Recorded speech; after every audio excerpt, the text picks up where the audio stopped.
Hi, this is Mark Smith with Family Tree Counseling again. I apologize. The previous video, we'll call it part one, just ran out of space on my iPad, so we'll call this part two, and I'm just going to pick up right where I left off, and maybe it's better that way. So, number 10, adult children of alcoholics usually feel that they're different from other people. And I was saying, you're the same. We're all crazy. We're all dysfunctional. We're all broken. And yeah, there are some unique things about the out-of-control nature of an alcoholic parent. But in many ways, there are other addictions, whether it be a relationship addiction that a parent had, having an affair, or an enmeshed relationship with food, that can mood alter in almost as dramatic ways as alcohol. Number 11, adult children of alcoholics are super responsible or they're super irresponsible.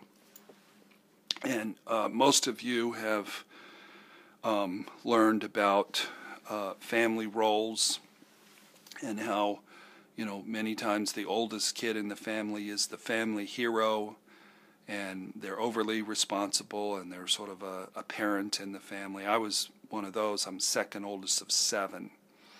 But many times toward the younger, not always, sometimes it's flipped around, but many times the youngest one is sort of crippled by how the parents have either checked out even more, or there's enmeshment and holding on to that baby of the family. The baby in our family, she's struggled in life because my two parents, they were just done, and she was on her own, and she really suffered from just a lack of development, and it's hard for her to take care of herself for a number of reasons. Number 12, adult children of alcoholics are extremely loyal, even in the face of evidence that the loyalty is undeserved. And that's dating somebody who is the devil, and you tell yourself they're not so bad. Or staying in a job that you get mistreated in and underpaid and abused, but you're loyal to those people because all you had in your family growing up was your alcoholic parent and your enabler, or your 2 alcoholic parents, and then that you were loyal to them because they were all you had. And so now you've got this tendency to be over loyal to dysfunctional and non-nurturing systems and people. Number 13, adult children of alcoholics are impulsive. They tend to lock themselves into a course of action without giving serious consideration to alternative behaviors or possible consequences. This impulsively leads to confusion, self-loathing, and loss of control over their environment. In addition, they spend an excessive amount of energy cleaning up the mess. Early in my life, I would do this. I would quit things. I quit the basketball team when I was at Taylor University so that I could pray more. But then later I wanted back, and I couldn't get back. I quit a job when I was in Bible school in Tulsa, Oklahoma, but then I went to the new place and it didn't feel right. So I wanted back, and they did let me back, but it was embarrassing. I quit my freshman year, after my freshman year at Taylor University, because I was going to come home and rescue the family and take care of the family and work, even though that's the last thing I wanted. But then it was killing me, and by the end of the summer I did go back to Taylor, but it was embarrassing, and I lost my place on the dormitory hall, and I had a bad place to live, and I was lonely, and I had no clothes, I had no money. So, again, we lack mentors, we lack stability. Sometimes we just do what we think is right in the moment, and it turns out, not to be so right. So now we're going to launch into mine. Hers might be better, but we're going to launch into mine. Adult children of alcoholics have major abandonment issues. I don't know that back when this book was written in the late 80s, I believe, if there was a lot of focus on abandonment, but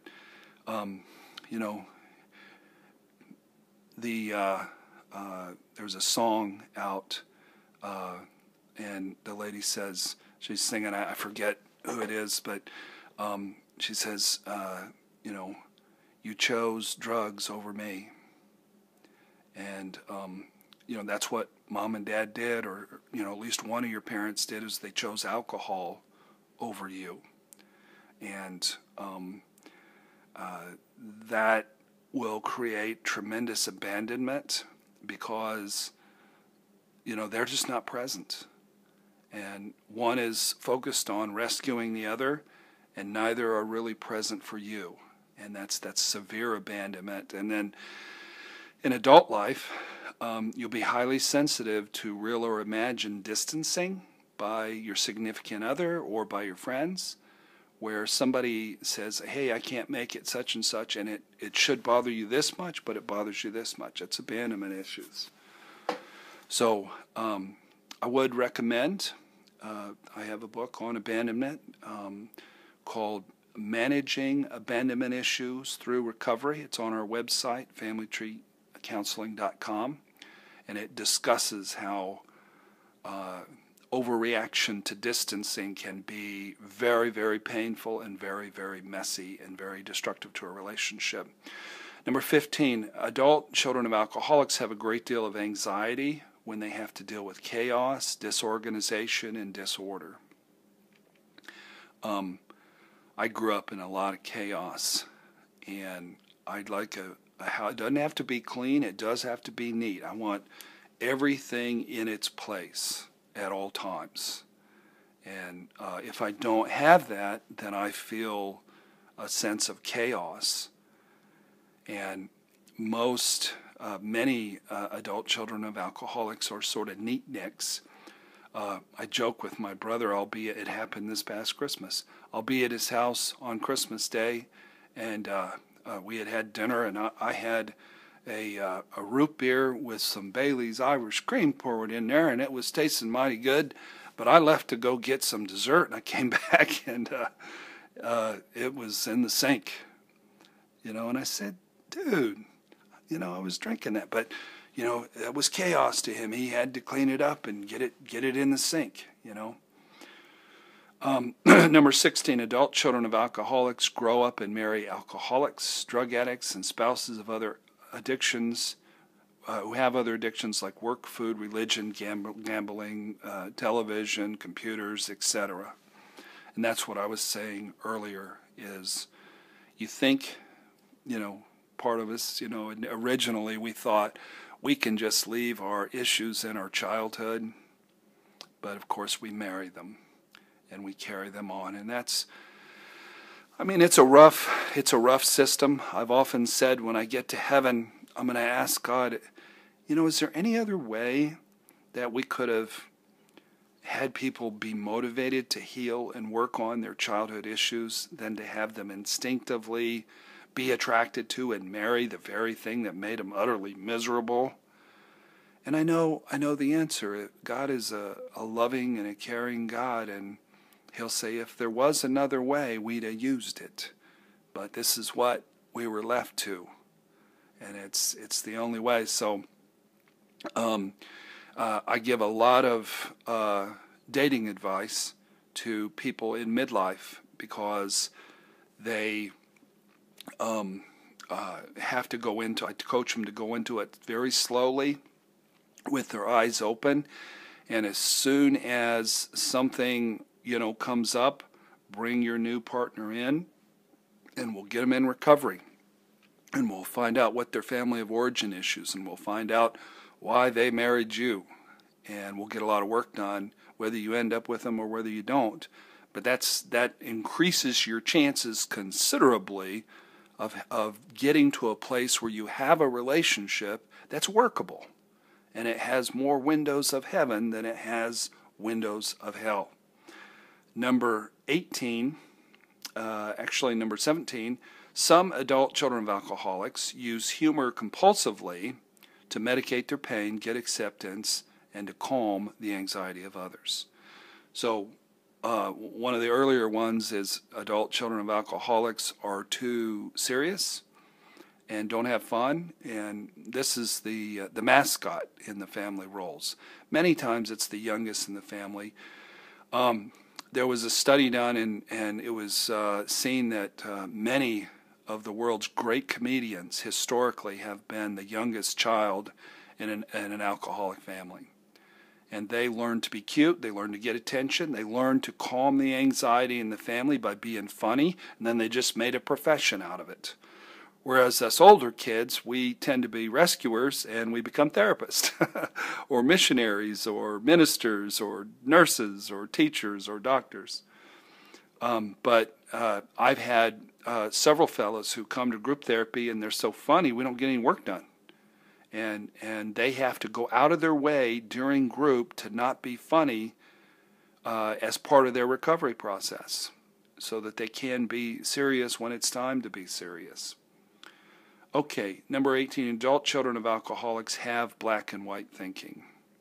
And this is very true because, again, you grew up with chaos, you grew up with insanity. You want to hold on to something that's true. It's either black or it's white. It's either good or it's bad. And this whole gray area, we don't like gray. You know, we want to know exactly what's true and what's not true and not futz around with the gray department, you know, because it brings it calms your anxiety that you've carried around your entire life. Number 19, adult children of alcoholics tend to be compulsively rescuing. And so many of the adult children of alcoholics that I work with in midlife go back to school to become counselors, and they become alcohol counselors, drug abuse counselors, marriage counselors, and that's wonderful. But just know what you're being driven by. You know, we grow up and these people, these powerful people who are supposed to be our parents, we see them being, you know, pathetic and weak and overwhelmed, and we just want to take care of them. We want to rise up and quell our own anxiety by parenting our parents and being able to calm them so that we can be calmed. And that becomes a driving factor. I believe rescuing has gotten as many couples together almost as sex has.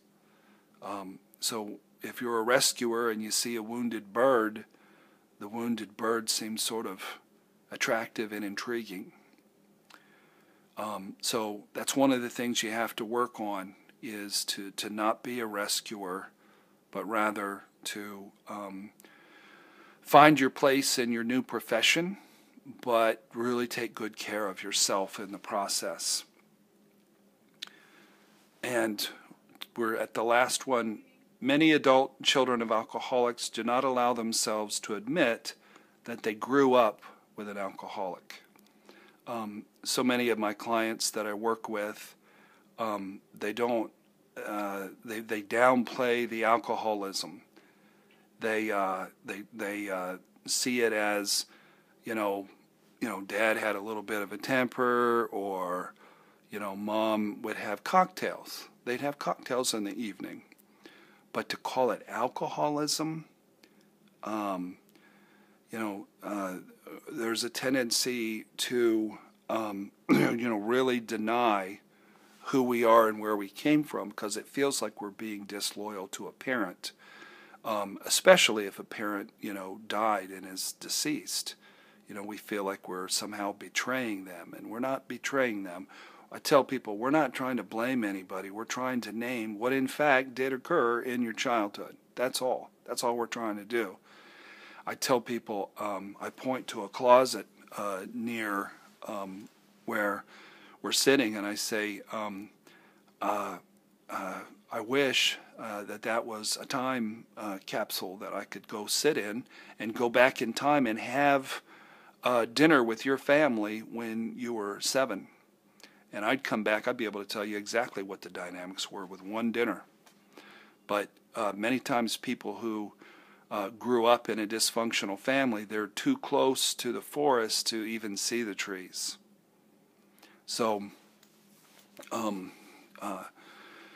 sometimes in marital work, we have to uncover the truth about what did occur in your childhood, because, you know, if you're married to an alcoholic and a rager and a liar and a stealer and a sex addict, you did not grow up with Beavy Cleavy, and it didn't happen.